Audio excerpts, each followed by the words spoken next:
Rupali madam, nutritionist म्हणून लहान बाळं, टॉडलर्स, शाळेतली मुलं आणि किशोरवयीन मुलं यांच्या वाढीसाठी आणि मेंदूच्या विकासासाठी तुम्ही आम्हाला काय सल्ला द्याल? ॲज अ न्यूट्रिशनिस्ट मला असं वाटतं की nutrition during all these life phases खूप महत्त्वाचं आहे. आपण सुरुवात करूया इन्फन्सीपासून. इन्फन्सी म्हणजे पहिला एक इन्फंट ज्यांना म्हणतात, पहिलं 1 वर्षाचं मूल. पहिल्या 1 वर्षामध्ये 6 महिने तर एक्सक्लुझिव्हली ब्रेस्ट फीडवर असतं मूल आणि त्याच्यानंतर येतो तो विनिंगचा फेज. विनिंगमध्ये नॉर्मली आपल्या इंडियन डाएट्समध्ये किंवा इंडियन ट्रेडिशनप्रमाणे दूध देतात मुलांना. नॉर्मली आम्ही सांगतो की तसं करण्यापेक्षा क्लिअर लिक्विड किंवा आधी थोडंसं पाणी देऊन किंवा क्लिअर लिक्विड्स किंवा फ्रूट ज्युसेस किंवा भाज्यांची क्लिअर लिक्विड जे असतात ते देऊन तुम्ही विनिंगची सुरुवात करा. त्याच्यानंतर ग्रॅज्युअली मुलांना जसं पचतंय, जसं ते डायजेस्ट होतंय किंवा जसं ते ॲक्सेप्ट करतायत तसं ग्रॅज्युअली या गोष्टी तुम्ही फुल लिक्विड पर्यंत किंवा सॉफ्ट डाएटपर्यंत या आणि बाय द टाईम तुमचं मूल 1 वर्षाचं होईल, मूल तुमच्या ताटात बसून प्रॉपर जेवलं पाहिजे. ओके. नंतर येतं टॉडलर म्हणजे मधला काळ. हा टॉडलर आणि चाइल्डहूड मला असं वाटतं हा more of a habit building phase आहे. इथे मुलांचं प्रोटीन किती आहे, कार्बोहायड्रेट किती हे बघण्यापेक्षा त्यांच्या हेल्दी इटिंग हॅबिट्स डेव्हलप करणं अतिशय महत्त्वाचं आहे. बऱ्याच वेळा पेरेंट येतात, हा भाज्याच खात नाही किंवा जेवणच करत नाही, याला भूकच लागत नाही, असे बरेच प्रश्न घेऊन आमच्याकडे येतात. तर तेव्हा मी त्यांना एकच सांगते की मला हे आवडत नाही किंवा हे मला आवडतं, हे मुलांना कोणी शिकवलं? बरोबर. कारण आपणच बऱ्याच वेळा खूप स्ट्रॉंगली म्हणतो की I like this, I don't like this. मला वाटतं अन्नाच्या बाबतीत, फूडच्या बाबतीत you never pass such comments as a parent की मला हे आवडतं आणि मला हे आवडत नाही. त्याच्यामुळे मुलांचे डिसिजन्स खूप स्ट्रॉंग होतात. सेकंडली, जरी तुम्ही त्यांना ऑप्शन्स दिले तरी यू कॅन से की 2 भाज्या तू म्हणू शकतोस की मला या 2 भाज्या मी खाणार नाही, बाकीच्या सगळ्या भाज्या आपण इन्क्लूड करूया. अजून महत्त्वाचे काही इश्यूज पेरेंट्स घेऊन येतात की हा जेवतच नाही, याला भूकच लागत नाही. कारण आपल्याकडे प्रेम व्यक्त करणं म्हणजे खायला घालणं आणि ते दोन्ही म्हणजे पेरेंट आणि ग्रँड पेरेंट्स हे दोघे पण मुलांना भरवतात टॉडलरहूडमध्ये, चाइल्डहूडमध्ये. मग मुलांना भुकेचं सेन्सेशन कळणार कसं? बाय द टाइम त्यांना भूक लागतीये, हंगर सेन्सेशन, तुमचं सटायटी सिग्नल तुमचा जागा होतोय की बाबा आय एम हंग्री, तोपर्यंत तुम्ही मुलांना ऑलरेडी भरवलेलं असतं. त्याच्यामुळे मला असं वाटतं की प्रेम व्यक्त करायला खूप दुसऱ्या गोष्टी आहेत. तर मुलांना भरवू नका. Let them handle the food.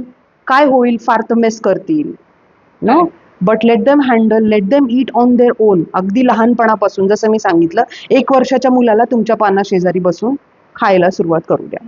Don't make specific things. आजकाल आयांकडे वेळ पण असतो आणि they go out of the way to make the things for the kids. Like माझा मुलगा भोपळा खात नाही म्हणून मी पराठ्यामध्ये भोपळा टाकते.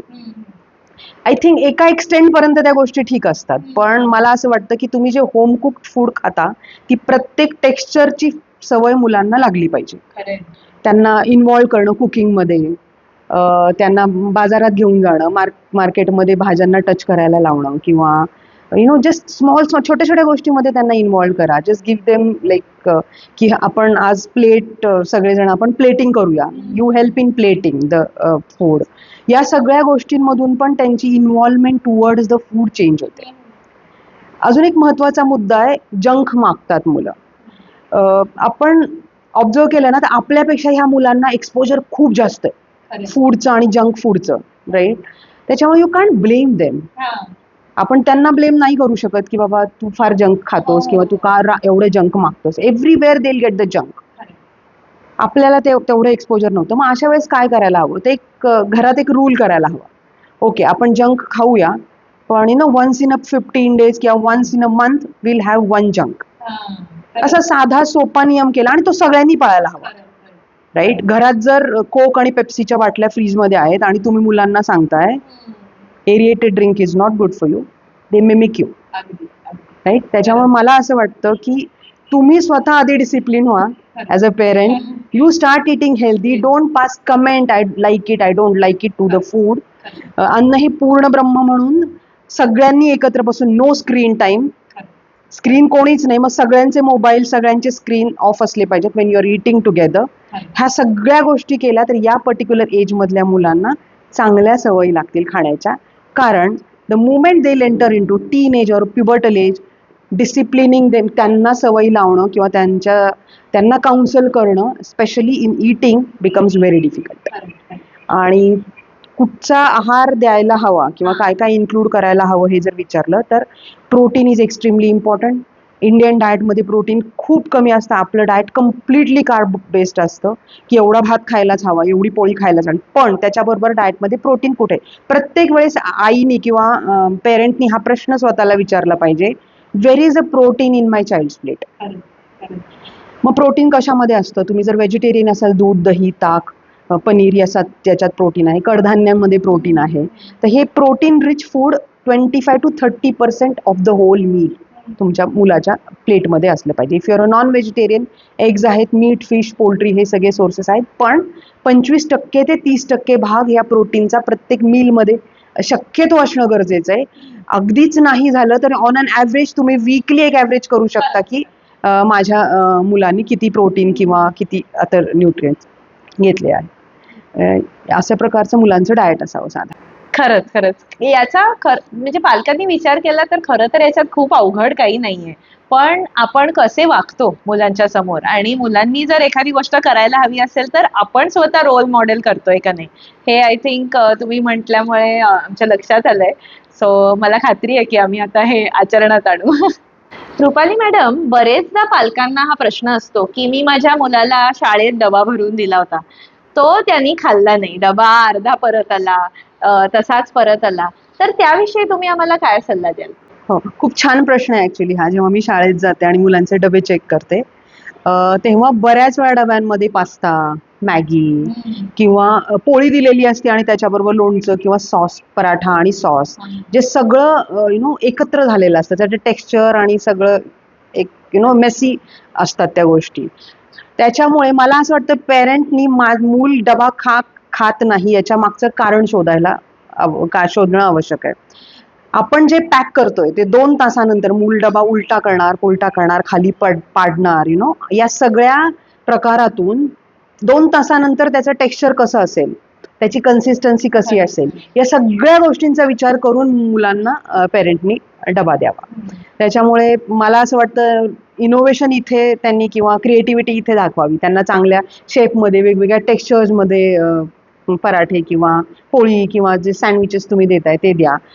प्रॉपरली पॅक करून द्या so that it will not get mixed up with the liquid that you are giving, right. त्याच्याबरोबर छान कलरफुल, मेक इट कलरफुल.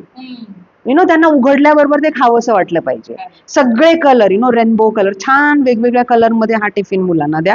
आणि जस्ट मेक शुअर दॅट 2 तासानंतर तो टिफिन कसा दिसेल हे इमॅजिन करून तुम्ही मुलांना डबा द्या, असं मला वाटतं. खरंच हे खूप चांगला सल्ला आहे. कारण खरंच म्हणजे पदार्थ काय तर गरम गरम पोहे आपण घरी खातो. माझा मुलगा म्हणतो शाळेमध्ये आई गार पोहे छान नाही लागत. कारण त्याला सवय आहे छान गरम पोहे खायची. सो अजून एक प्रश्न जो पालकांना वर्षामध्ये मी म्हणेन ॲटलीस्ट 7-8 वेळेला तरी सतावतो, की माझ्या मुलाला बरं नाहीये आणि मग त्यावेळेला तो काही नीट खात नाहीये. सो अशा वेळेला कधी कधी घरातून बाहेरून असा सल्ला मिळतो की जे आवडेल त्या मुलाला द्या, चॉकलेट खातोय चॉकलेट खाऊ द्या, बिस्किट खातोय बिस्किट खाऊ द्या. सो त्याविषयी तुम्ही काय सल्ला द्याल? हो, हे पण खूप कॉमनली दिसतं की मुलांना जे हवंय ते खाऊ द्या, त्याची तब्येत ठीक नाहीये. तर असे ऑप्शन्स न देणं मला वाटतं योग्य आहे मुलांना अशा वेळी. त्याच्यापेक्षा जास्त हेल्दी ऑप्शन्स द्या तुम्ही काय. तर ठीक आहे, मुलाची तब्येत ठीक नाहीये तर ॲपेटाईट पुअर असणं किंवा न खाणं, नॉशिया वाटणं इज व्हेरी कॉमन. मोठ्या माणसांनाही तसं होतं. आणि मला असं वाटतं काही वेळ नाही खाल्लं तर इट्स ओके. आय मीन तुम्ही त्याला ज्युसेस द्या, तुम्ही त्याला फ्रुट्स द्या किंवा नारळ पाणी द्या, लिंबू पाणी द्या, हे ऑप्शन द्या rather than just directly saying chocolate घे किंवा एखादा केकच खा आता. तर असे ऑप्शन्स मुलांना देणं I don't think it's right, because त्यांना ते समजतं की आपण इफ यू आर अनवेल किंवा आपण जर ताणलं एखाद्या गोष्टीला तर we are getting better things किंवा आपल्या आवडीच्या गोष्टी आपल्याला मिळतात. त्याच्यामुळे असे ऑप्शन्स मुलांना देणं यावेळेस टाळावं. रादर हेल्दी चॉईसेस किंवा फक्त लिक्विड किंवा फक्त फ्रूट जरी मुलांनी खाल्ले तरी more than sufficient. Don't force them to eat solid किंवा हे खाल्लंच पाहिजे, याच्यात तुला ताकद मिळेल असं न करता बेसिक छोटे स्मॉल मॉडिफिकेशन्स करा. रुपाली मॅडम, टीनेजर मुलं किंवा किशोरवयीन मुलं ज्यांची सडनली एका वर्षात अचानक उंची वाढते, तर त्यांच्या पोषणासाठी तुम्ही काय सल्ला द्याल? टीनेजर मुलांची जी अचानक उंची वाढते त्याला ग्रोथ स्पर्ट म्हणतात. हा आयुष्यात दोनदा येतो, एकदा इन्फन्सीमध्ये पहिल्या वर्षात आणि हा दुसरा ग्रोथ स्पर्ट असतो. या काळामध्ये एका छोट्या स्पॅनमध्ये त्यांचं बॉडी स्ट्रक्चर सडनली चेंज होतं, राईट, आणि त्याच्यामध्ये त्यांची उंची वाढते, त्यांचं बॉडीचं स्ट्रक्चर बदलतं. या काळामध्ये प्रोटीन आणि कॅल्शियम याची खूप सडन रिक्वायरमेंट वाढते मुलांची. आणि या काळामध्ये जर हे डेफिशियंट असतील, मुलं जर प्रॉपरली जेवण करत नसतील किंवा कॅल्शियम आणि प्रोटीन या गोष्टी डेफिशियंट असतील डाएटमध्ये, त्यांच्या ओव्हरऑल ॲव्हरेज उंचीवर आणि बॉडी स्ट्रक्चरवर, ॲडल्टहूडमधल्या होणाऱ्या बॉडी स्ट्रक्चरवर याचा परिणाम होतो. त्याच्यामुळे प्युबर्टल एजमध्ये मुलं असो किंवा मुली असो, त्यांनी प्रॉपर कॅल्शियम खाणं डाएटमध्ये अतिशय आवश्यक आहे. प्रोटीन घेणं आवश्यक आहे. प्रोटीन म्हटलं तर दूध, दुधाचे पदार्थ, कडधान्य, मीट, फिश, पोल्ट्री, हे सगळ्या गोष्टी, पनीर असेल, टोफू असेल, सोयाबीन असेल, या सगळ्या गोष्टी अवश्य डाएटमध्ये मुलांच्या हव्यात, भरपूर प्रमाणात, 30 ते 40% या प्रमाणात. कॅल्शियमचा विचार केला तर आपण फारसा कॅल्शियमचा विचार करत नाही डाएटमध्ये. प्रोटीन सगळ्यांना माहिती आहे की याच्यात प्रोटीन आहे. कॅल्शियमचे रिचेस्ट सोर्स आपल्या भारतीय लोकांसाठी आहेत ग्रीन लिफी व्हेजिटेबल्स, पालेभाज्या, जे मुलांना फारसे आवडत नाहीत. तर या काळामध्ये त्यांना जर सांगितलं समजावून की तुमच्या ग्रोथवर परिणाम होईल, तुमची ऑप्टिमम हाईट जी होणार आहे ती तेवढी हाईटवर तुम्ही रीच करणार नाही, ती fuel, because it's all about bone health. तुमचं स्ट्रक्चर पूर्ण ग्रो होतंय, त्याच्यामुळे युअर कॅल्शियम रिक्वायरमेंट इतक्या सडनली वाढल्यात की तुम्हाला डाएटमध्ये ग्रीन लिफी व्हेजिटेबल्स घेणं आवश्यक आहे. नाचणी, जो आपलं एक मिलेट आहे, राईट, तर नाचणी डाएटमध्ये इन्क्लूड करणं आवश्यक आहे. दुधात दही, हे सगळे पदार्थ, पनीर, हे सगळे पदार्थ डाएटमध्ये घेणं आवश्यक आहेत मोठ्या प्रमाणामध्ये, कारण तुमच्या रिक्वायरमेंट सडनली खूप वाढलेल्या आहेत.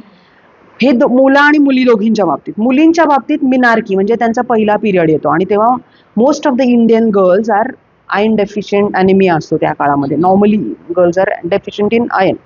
त्याच्यामुळे मुलींनी आयर्नची रिक्वायरमेंट त्यांची फुलफिल करण्यासाठी अगेन हिरव्या पालेभाज्या, त्याच्याबरोबर व्हिटॅमिन सी, आंबट फळं ही पण घेणं आवश्यक आहे. अंडी घेणं आवश्यक आहे. अंड्याबरोबर काहीतरी vitamin C, so that iron gets absorb properly. या सगळ्या छोट्या छोट्या गोष्टी डाएटमध्ये इन्क्लूड करणं मुलींनी पण खूप आवश्यक आहे या काळामध्ये. खरंच, थँक्यू.